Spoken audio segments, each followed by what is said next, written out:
तो मैं channel permanent Sandeep मैं एक बार फिर से लेकर आ चुका हूँ मिशो बिकम रॉक स्टार का पार्ट 2। तो स्टोरी को स्टार्ट करते हैं। उससे पहले प्रीवियस स्टोरी को नहीं देखा तो जाकर देखिए, लिंक डिस्क्रिप्शन में है। और चलिए इस स्टोरी को स्टार्ट करते हैं बिना किसी के एक इंट्रो के बाद।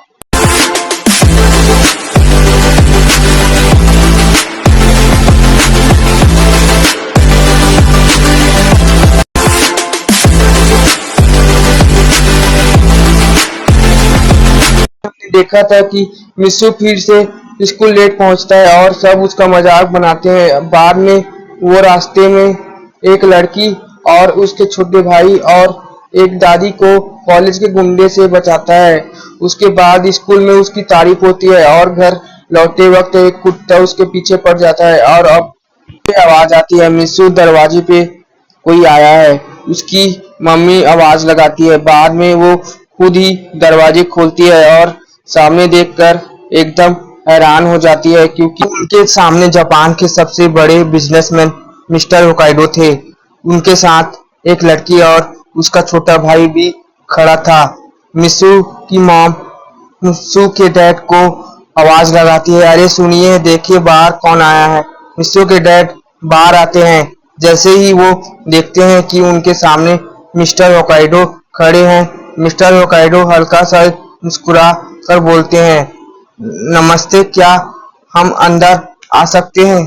हाँ जरूर, मिशु के डैड तुरंत बोलते हैं।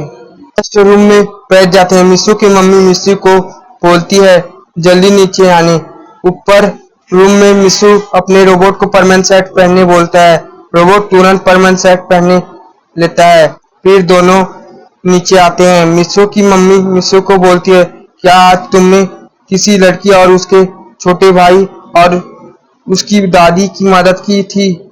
मिशु बोलता है हाँ। फिर उसकी मम्मी मुस्कुराकर बोलती है, देखो वो लोग तुमसे मिलने आए हैं। देखता है वही लड़की उसकी तरफ मुस्कुरा रही थी।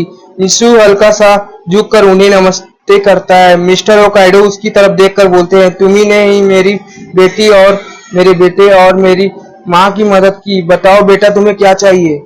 सिर हिला देता है, नहीं नहीं, मैंने मदद इसलिए नहीं की थी कि मुझे कुछ मिले। मैं किसी को मुसीबत में नहीं देख सकता।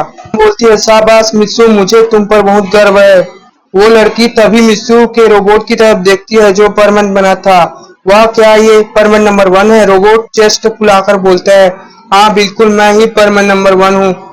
लेकिन सब हंसने लगते हैं। वो लड़की हंसते हुए बोलती है, मेरा नाम हिनाटा है और तुम्हारा शुक्रिया मिशु मुझे बचाने के लिए। मिशु शर्माते हुए बोलता है, मुझे शुक्रिया मत बोलो, मैंने बस वही किया जो सबको करना चाहिए। होकाइडो मिशु को ध्यान से देखते हैं, बेटा तुम अभी कौन से स्कूल में पढ़ते हो? पहाड़ के पीछे वाले जो स्कूल है वही? हाँ। मिस्टर होकाइडो मुस्कुरा देता है, तो फिर कैसा रहेगा अगर तुम टोक्यो स्कूल में एडमिशन ले लो? मिशु जल्दी जल्दी हाथ हिलाता है, नहीं नहीं, वो बहुत महंगा स्कूल है, वहाँ सिर्फ बड़े बिजनेसमैन और सुपरस्टार के बच्चे पढ़ते हैं। वैसे भी मैं बिल्कुल पढ़ाई में अच्छा नहीं हूँ।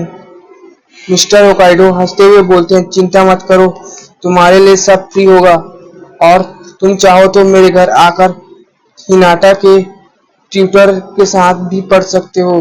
कुछ आवाज नहीं निकलती, लेकिन मिस्टर होकाइडो उसके मम्मी पापा की तरफ देखकर बोलते हैं, आप लोग मिशु की फ्यूचर की चिंता मत कीजिए। जो लड़का इतना अच्छा हो सकता है उसका फ्यूचर भी अच्छा ही होगा। मिशु की मम्मी पापा एक दूसरे को देखते हैं। सच में वो हमेशा मिशु के फ्यूचर को लेकर परेशान रहते थे।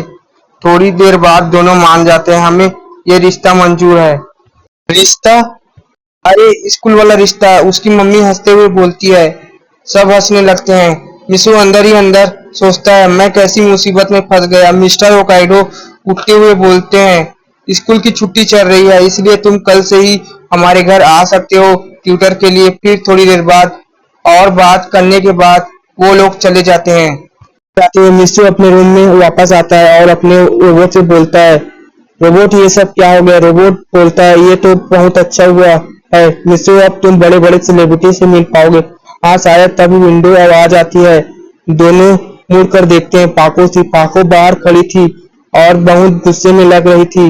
रोबोट विंडो खोलता है और अगले सेकंड ही पाको मिशु को पकड़कर पीटना स्टार्ट कर देती है और पूछती है तुमने मेरा कॉल क्यों नहीं उठाया। मिसू बोलता है प्लीज छोड़ दो, लेकिन पाको बोलती है ये तुम्हारी सजा है। रोबोट साइड में खड़ा होकर देख रहा होता है। मिसू अपने रोबोट को बोलता है अरे भाई तू वहां खड़ा होकर क्या देख रहा है, मुझे बचा। उसका रोबोट बोलता है मुझे पाको के हाथ से मार नहीं खानी। थोड़ी देर बाद पाको फाइनली मिसू को छोड़ देती है और बोलती है अगली बार मेरा कॉल इग्नोर मत करना, इस बार से मेरे कॉल को इग्नोर मत करना। मिस्सू बोलता है ठीक है नहीं करूंगा। गुड, अब जल्दी से रेडी हो, परमन ड्यूटी पर चलना है। फिर मिस्सू जल्दी से परमन शर्ट पहनता है और फिर दोनों हवा में उड़ जाते हैं। उसके जाने के बाद रोबोट गहरी सांस लेता है। अच्छा हुआ कि मैं रियल मिस्सू नहीं हूँ। होता है एक बड़ा म्यूजिक स्टूडियो दिखाया जाता है। वहां पर एक लड़का दो लड़की खड़ी थी। वो एक फेमस रॉक बैंड के मेंबर थे और वो तीनों टेबल पर किसी का फोटो देख रही थी। एक लड़की फोटो देखकर बोल रही थी ये वही है। हाँ, दूसरी लड़की बोलती है सही कहा। कमेंट सेक्शन में जरूर बताना गाइस कि फोटो में कौन था। चलिए वीडियो में दोबारा आते हैं। शिफ्ट होकर अगली तरफ दिखाया जाता है। परमन और पाको एक नर्सरी स्कूल के बाहर खड़े थे। एक टीचर परेशान लग रही थी। वो परमन और पाको को बोलती है प्लीज हमारी मदद कीजिए। पाको पूछती है कैसी मदद। टीचर बोलती है आज बच्चों के लिए एक बैंड शो का होना था, लेकिन उनके ग्रुप का एक मेंबर बीमार हो गया, इसीलिए वो लोग नहीं आ पाए। सारे बच्चे उदास बैठे थे। पाको तुरंत मुस्कुराकर बोली मैं बच्चों के लिए गाना गा सकती हूँ। फिर परमन पूछता है क्या आपके पास गिटार है। टीचर हैरान होती है लेकिन बोलती है हाँ है। परमन बोलता है तो फिर मुझे दीजिए। पाको हैरान होकर बोलती है तुम्हें गिटार बजाना आता है। परमन स्माइल करता है और बोलता है तुम बस देखती जाओ। टीचर गिटार लाती है। परमन स्टेज पे जाता है। सारे बच्चे एक्साइटेड हो जाते हैं।